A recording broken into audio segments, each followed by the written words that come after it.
One of the countries I hope to visit one day is Canada.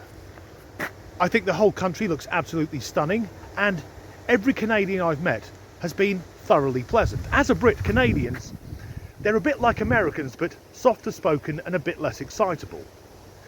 But Canada is governed by a very woke left-wing government headed by Justin Trudeau, a man so committed to racial equality that despite being white, he's been photographed on more than one occasion blacking up.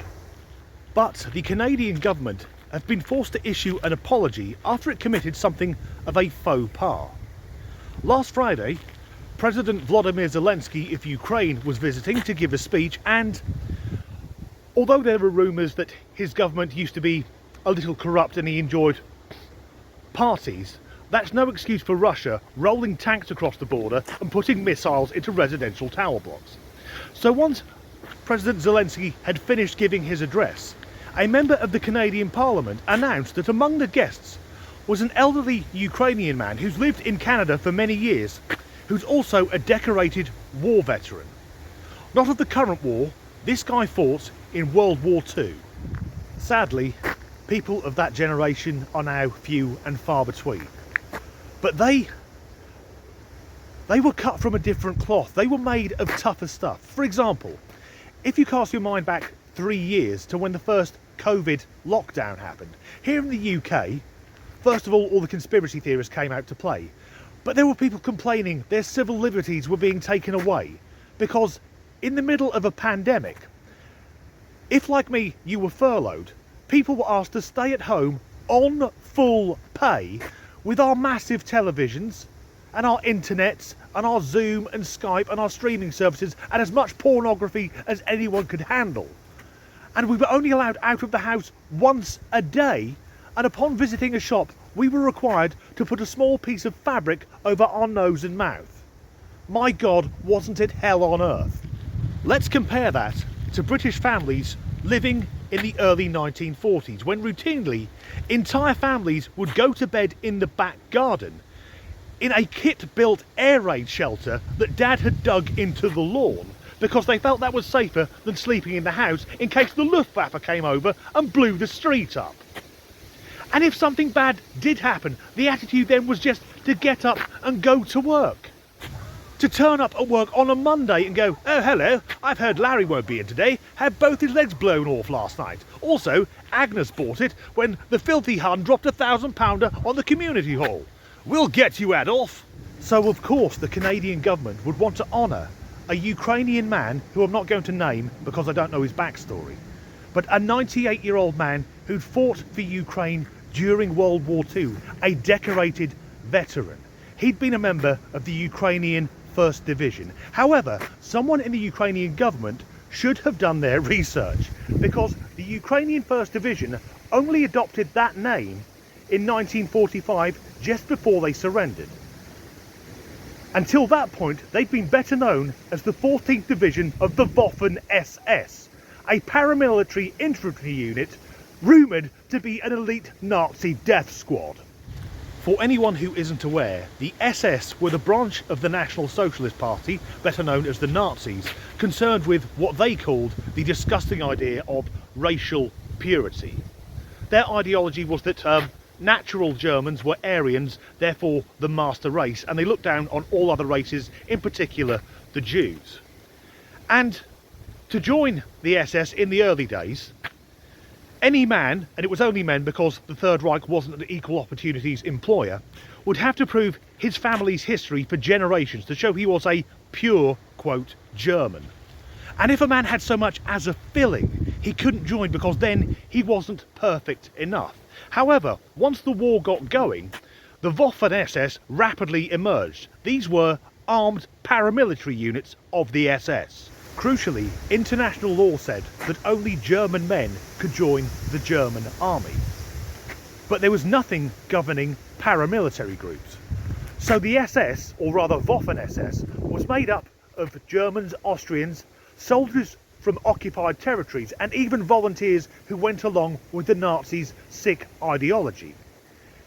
And the 14th Division of the Waffen SS was mostly made up of Ukrainians. However, it was never prosecuted for war crimes. There's a good chance though that was political. Maybe, and I am speculating here, the reason the division was never prosecuted could be that at the end of the Second World War, Ukraine became part of the Soviet Union. Something that Vladimir Putin is currently trying to do once again, and it has to be said, failing fucking miserably. I mean, as a Westerner, for years I've lived in fear of the mighty Russian war machine, but now we see it's just a group of inept soldiers using kit that was out of date in the 1970s. Anyway, there were rumours that the 14th Division of the Waffen SS, let's say, didn't obey all the rules of engagement, because it's been alleged that that unit of the Waffen SS massacred anyone who wasn't wearing the same uniform that they were, and not just soldiers, women, children, the elderly, whatever. And the Ukrainian fascists had the same hatred towards the Poles that the Nazis had towards the Jews. So given that Vladimir Putin's utter lie for invading Ukraine was the denazification of Europe, it's a bit awkward that in the Canadian Parliament, one of Ukraine's allies, they were there openly applauding a fucking Nazi. Now, as a Brit, mentioning the Second World War, I'm about to mention that for a long time, Britain stood alone against Nazi-occupied Europe. However, unlike many Brits, I won't claim personal credit for it, because that's a curious thing the British do. In the same way that football fans will talk about a game of football as if they were there. You'll see them on a Monday morning go, yeah, Saturday we won 3-1. You won 3-1. I wasn't aware you played in the Premiership. And unless you're well into your 90s, you can't claim to have helped the British war effort. In fact, for anyone who was alive during World War II but wasn't of fighting age, effectively you were a drain on resources and you fought for the Germans. And although it's true that the Battle of Britain was the turning point, at least in the war against Britain, the plucky Brits standing up against the Germans, one thing that doesn't get mentioned, one of the most important reasons that Britain wasn't invaded, is the 22 miles between Dover and Calais, the English Channel, because it's extremely hard to use panzer divisions when they're underwater. In no way am I downplaying the heroism of the men and women of the Royal Air Force during the summer of 1940, and for the rest of the war when they took the fight to the Germans. But Hitler made an even bigger mistake with Operation Barbarossa, the invasion of Russia, the biggest military operation that's ever been undertaken. And here there were two crucial factors, for me anyway. Firstly, the Führer hadn't learned from Napoleon, if you're going to invade Russia, take some fucking winter clothes with you. And secondly, he hadn't factored that Joseph Stalin was even madder than him. Again, for those who don't know, once the German advance reached Stalingrad, the city that Stalin had named after himself, he said they would advance no further, and he didn't care how many of his own people died. Thousands passed away from disease, starvation, and Russian soldiers were even shot by their own comrades if they attempted to retreat. Imagine that, Russia being ruled by a paranoid, despotic lunatic.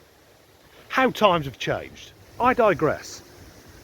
I would have paid good money to have been sat in the same room as when that telephone call came in.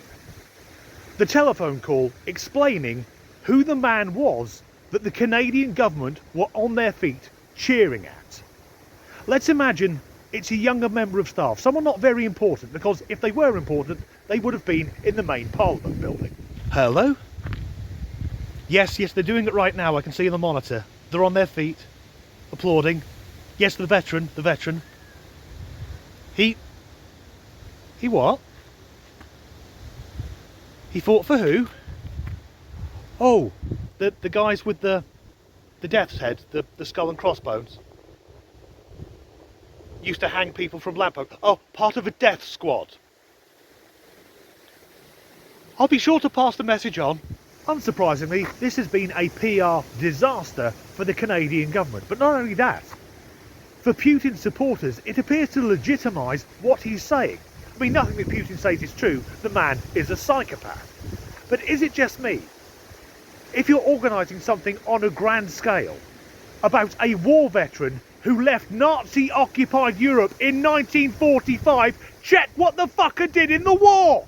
Unless, of course, they were responsible for building the V2 Vengeance weapon. They all went off to join NASA. That's a very strange story, but as ever, thanks for watching.